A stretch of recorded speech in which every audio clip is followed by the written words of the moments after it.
Citoyennes et citoyens, vos voix comptent.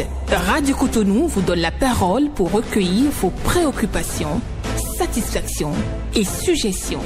Parole aux citoyens, c'est sur la 94.3 Radio Cotonou. Parole aux citoyens, rejoignez-nous du lundi au vendredi de 9h à 9h30 en composant les numéros 40 11 17 18 ou 50 52 52 73. Radio Cotonou, la voix des Cotonois.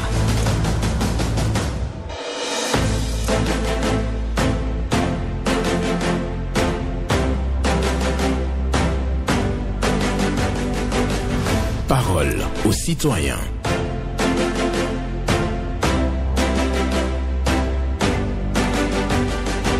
Parole aux citoyens.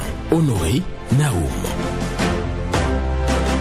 Un être qui aime la vie vit tout d'abord pour le bonheur d'être vivant. Un être qui aime la vie vit tout d'abord pour le bonheur d'être vivant. Une pensée de Jacques Nteka Bokolo pour votre méditation ce lundi 3 février 2025. Bonjour à toutes et à tous. Vos préoccupations, satisfactions et suggestions sont attendues comme toujours au numéro 01 40 11 17 18 pour les femmes, 01 50 52 52 73 pour les hommes. Pas d'attaque personnelle, on prend la parole en toute courtoisie sur nos antennes. Gisler Gbangba sur la mise en onde, Michel Ounou pour le point au micro pour la présentation, Benjamin Honoré Naoum. Un être qui aime la vie vit tout d'abord pour le bonheur d'être vivant. Une pensée de Jacques Nteka Bokolo. C'est pour votre méditation du jour. Un être qui aime la vie vit tout d'abord pour le bonheur d'être vivant. Bonjour. Allô, bonjour, monsieur Naoum. Oui, bonjour. Théodore Oussa. Théodore Oussa. D'accord. Je vous en prie, je ne sais pas si j'ai déjà mis. Oui, vous êtes en ligne. D'accord, merci beaucoup. Théodore Oussa, je fais d'accord par monsieur Naoum. Nous vous écoutons.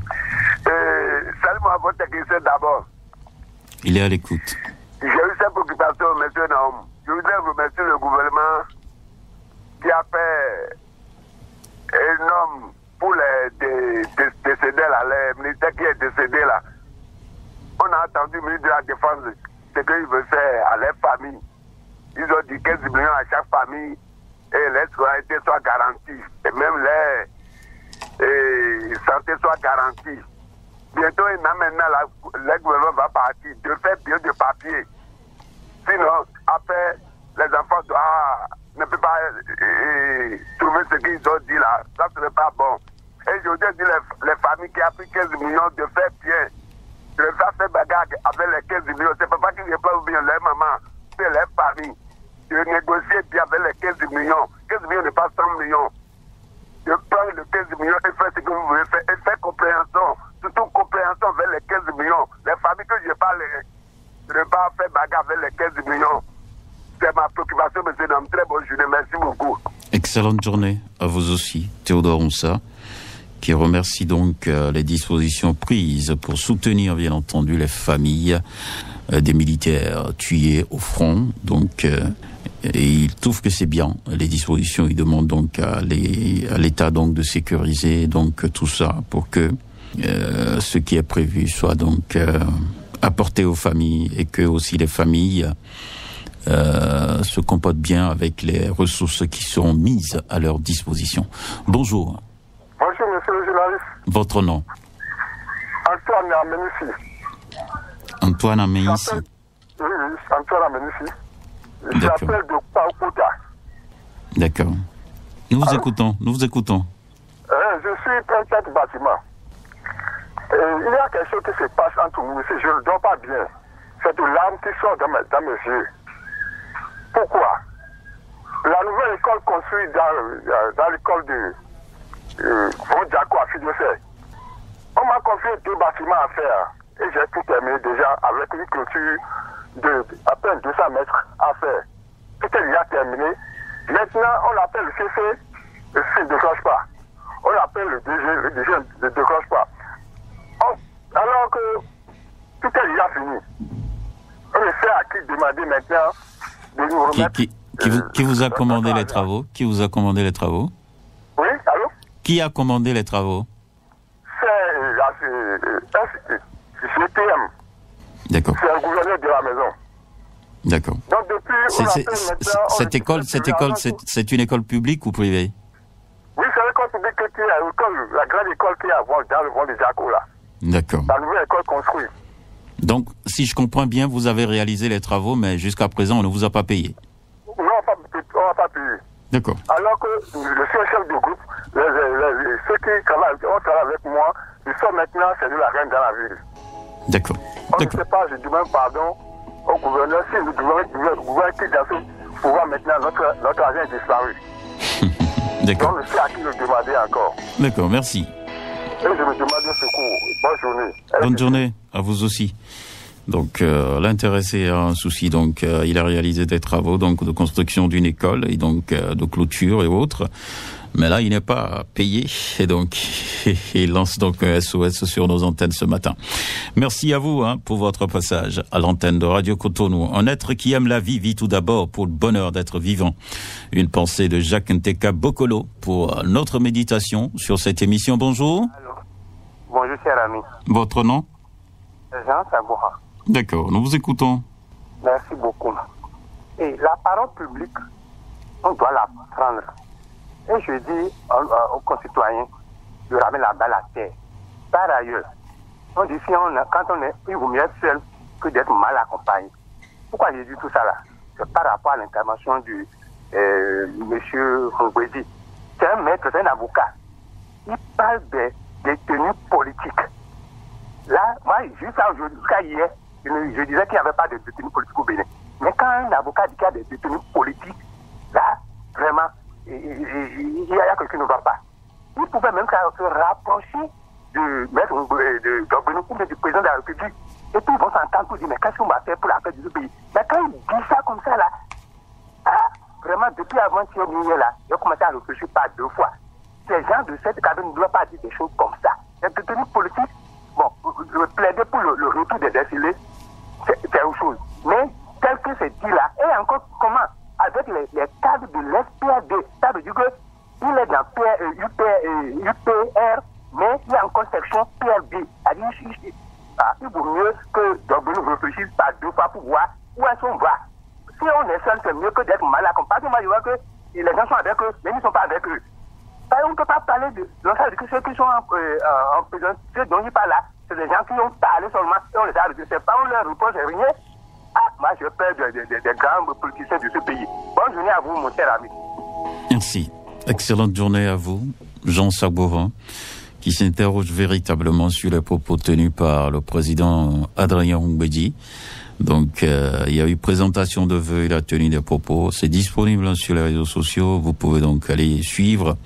Vous-même, Jean Sagoura, lui, il a suivi. Donc, il est perturbé par les déclarations de Maître Adrien Ngwedi. C'est ce qu'il a évoqué donc sur nos antennes ce matin. Merci beaucoup à vous de prendre part ici sur Radio Cotonou pour évoquer vos préoccupations, satisfactions et suggestions. Les numéros, je les rappelle rapidement. 01 40 11 17 18 pour les femmes, 01 50 52 52 73. Auditeur en ligne, bonjour. Bonjour, monsieur Honoré Naou. Oui, votre nom? Gilles Aristide Capo. D'accord. Ma préoccupation, c'est qu'à Glaire-Lazuto, il n'y a pas d'éclairage public. Monsieur le journaliste, quand vous venez le soir, le quartier est dans le noir parce qu'il n'y a pas d'éclairage public. Les lampadaires ne s'allument pas. Et les bandits profitent de l'obscurité pour voler et pour attaquer les femmes la nuit. Ils profitent pour rentrer dans les maisons et voler les compteurs de Sonèbre. Ces journalistes, dites aux autorités de la SB de nous aider à avoir l'éclairage public à Glaire-Lazuto, plus précisément dans la rue en face de l'hôtel Le Dauphin. Je passe à ma deuxième préoccupation rapidement. Je vais à Glaire à Plomé, sous les pylônes. Il y a une population qui s'est installée sur le domaine public. J'interpelle le CA du 13e arrondissement, M. Folie Bébé Adjandé Messin, à nous expliquer pourquoi ceux-là n'ont pas été déguerpis. pendant que ceux du côté du CG, les pylônes, ont été déguerpis. Et il était à la tête de l'administration qui était venu déguerpir ceux qui sont de l'autre côté du CG, les pylônes. Je vous remercie. Merci à vous. Jules Aristide Capo, il nous parle d'Agla, la Zunto sans éclairage public, et donc ce qui crée l'insécurité dans cette localité-là. Il reste à Agla, mais cette fois-ci à Plomin. Il pense que les citoyens ont donc occupé illégalement des domaines publics et demande pourquoi les autorités n'ont pas dégagé ces gens-là alors que cela a été fait au niveau des pylônes. Bonjour. Il n'y a pas encore quelqu'un en ligne pour l'instant. On va espérer donc un autre appel. Un être qui aime la vie vit tout d'abord pour le bonheur d'être vivant. Voilà la pensée qui sert de méditation sur cette émission ce jour. C'est signé Jacques Nteka Bokolo. Un être qui aime la vie vit tout d'abord pour le bonheur d'être vivant. Voilà. Merci à chacun et à tous. Restez donc avec nous sur Radio Cotonou. Les numéros sont connus. Vous pouvez donc appeler pour passer en direct sur nos antennes. 01 40 11 17 18 pour les femmes, 01 50 52 52 73 pour les hommes. Voilà, c'est ainsi que vous pouvez donc intervenir sur Radio Cotonou. Auditeur en ligne, bonjour. Oui, bonjour monsieur le journaliste. Oui, votre nom? Bédan Agnès. Bédan Agnès. Oui. D'accord, nous vous écoutons. Oui, c'est par rapport à une situation dans la zone de Bélédé, au niveau de l'arrondissement, 13e arrondissement de Cotonou. Parce que je crois qu'ils ont commencé les travaux le dimanche, mais il n'y a pas du tout, ils ont peut-être barré la voie, mais il n'y a aucune carte, c'est-à-dire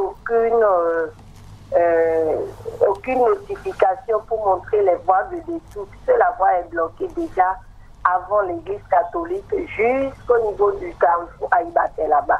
Maintenant, pour tous ceux qui sont dans la zone, il faut vraiment un casse-tête tout tourner. Ils n'ont pas du tout mis de flèche de direction pour montrer les déviations possibles, rien du tout. C'est vraiment une situation compliquée depuis le week-end jusqu'à ce jour. Rien n'a été fait. Et c'est resté ainsi. Il faut se démerder pour chercher les raccourcis pour rentrer chez soi. Donc c'était juste ça. Et quand même, ils puissent prendre les dispositions vu que les travaux doivent durer une période donnée. D'accord. C'est tout? Oui, c'est tout. Merci. D'accord, merci beaucoup à vous. Oui, je sais très bien de quoi elle parle. J'ai emprunté ce couloir et j'ai fait le constat aussi. Effectivement, la voie est bloquée.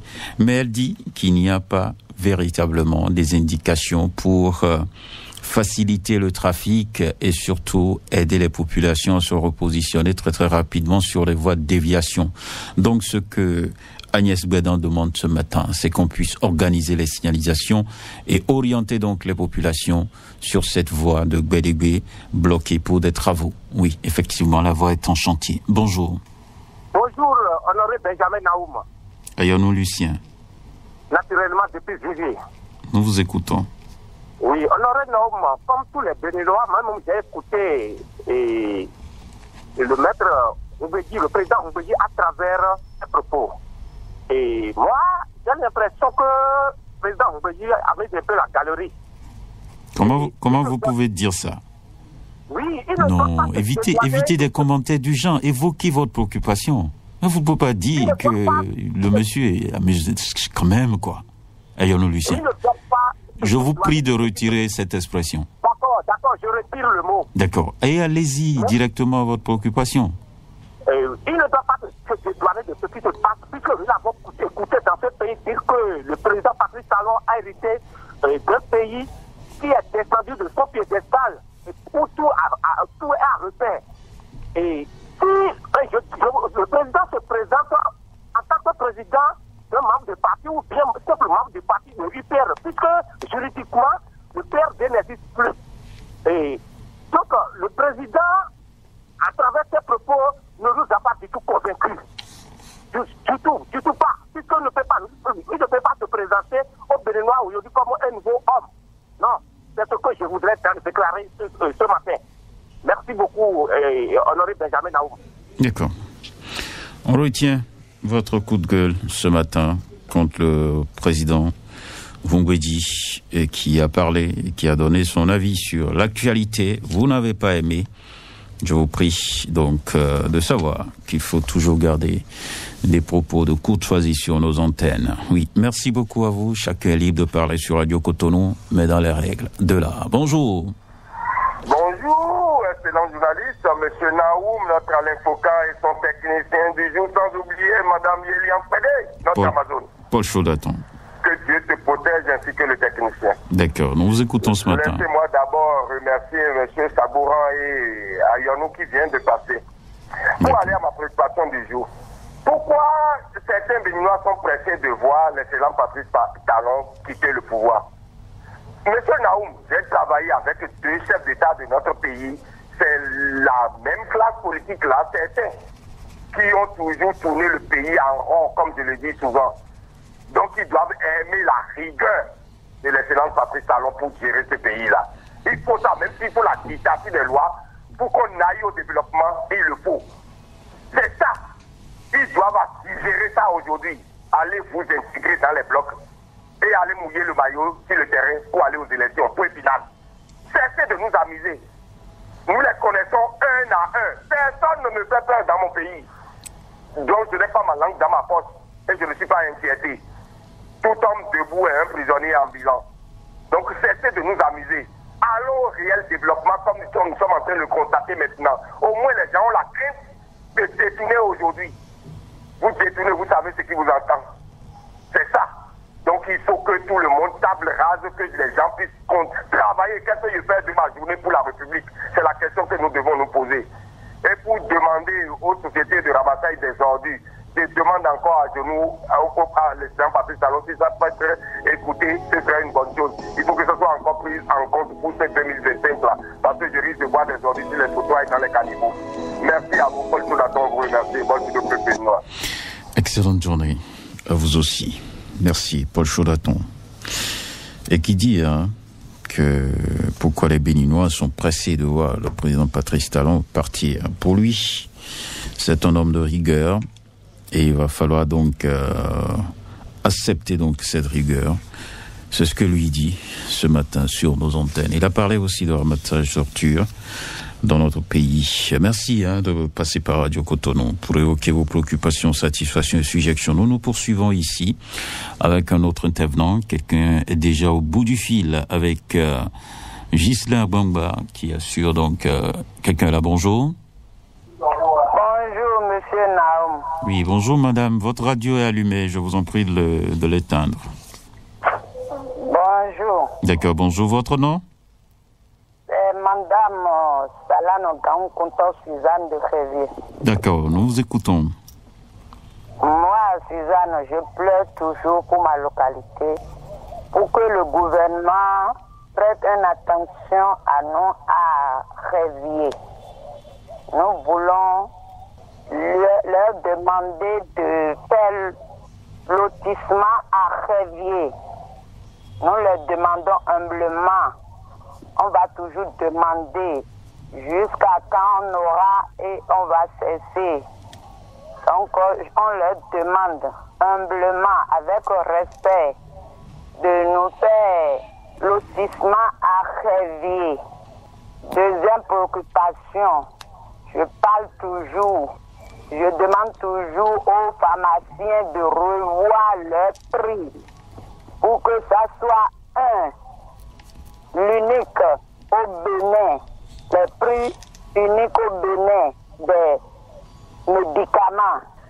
Et le troisième, j'implore le gouvernement de voir Toribocito en a besoin une marché de bonne qualité. On n'a pas le marché à Toribocito, ils n'ont qu'à nous regarder là-bas. Je vous souhaite bonne journée. Bonne journée à vous aussi. Le message est entendu. Vous souhaitez donc la construction d'un marché moderne à Toribocito. Vous voulez aussi que les prix dans les pharmacies, que les prix soient, uniformisés. Allô, bonjour. Oui, monsieur Darou, bonjour. Chidioba. Je suis là. D'accord, nous vous écoutons ce matin. Merci bien. Et la semaine, ça a bien démarré. Ça va, je rends grâce à Dieu. Ok. Et M. Naoum, l'état des pistes cyclables Cotonou, Porto-Novo nous inquiète toujours. Il faut que M.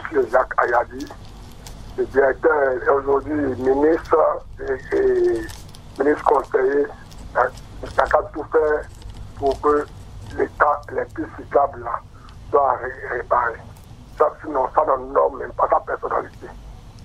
La deuxième préoccupation, la situation des 103 sinistrés de Awaké, cette 13 nous préoccupe. Monsieur le journaliste, on ne peut pas nous arracher les terres et on ne peut même pas penser à nous reclasser. Même pas bien. 103 personnes sont dans le souci d'avoir leur propre abri. Aujourd'hui, ils sont devenus des locataires qui payent aux propriétaires alors qu'ils sont des propriétaires. L'État doit payer cette injustice. Le président Talon est appelé au secours des 103 sinistrés de Wame Awaké. C'était 13. Et pour finir, monsieur le journaliste, le 9e arrondissement est laissé pour compte dans le projet d'asphaltage. Aujourd'hui, quand le tour, vous allez voir que je ne suis pas en train de mentir. On n'a rien constaté en matière d'infrastructure. On n'a pas eu de marché, on n'a pas eu de voie, on n'a rien eu bénéficié dans l'asphaltage. Qu'est-ce que les populations du 9e arrondissement ont fait pour bénéficier de ce sort? C'est pas du tout bien. Il faut que les choses soient corrigées. Excellence à vous, monsieur le journaliste. C'était Rachid Dioba. D'accord. Merci beaucoup à vous, Rachid Dioba, pour votre passage ce matin. Sur les antennes de Radio Cotonou pour parler de la dégradation des pistes cyclables. Et aussi, vous avez parlé des 103 sinistrés qui sont abandonnés à Awaké. Et aussi, 9e arrondissement, vous pensez véritablement que l'arrondissement 9 a été donc oublié parce qu'il n'y a pas de programme d'asphaltage dans cette localité. Bonjour. Bonjour, monsieur Naou. Oui, Paul Raoul Zissou. Qui est ce matin? Ça va bien. Ça va bien aussi chez moi. Ok, c'est un plaisir. Nous vous écoutons ce matin.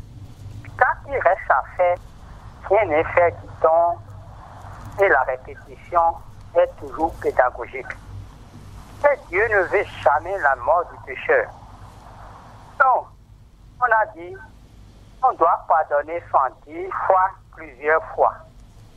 Sur ce, je reviens encore pour demander à notre très cher papa, le papa de tout, de cette péninois, M. Patrice Talon, car il dit un seul mot, tout sera donné à M.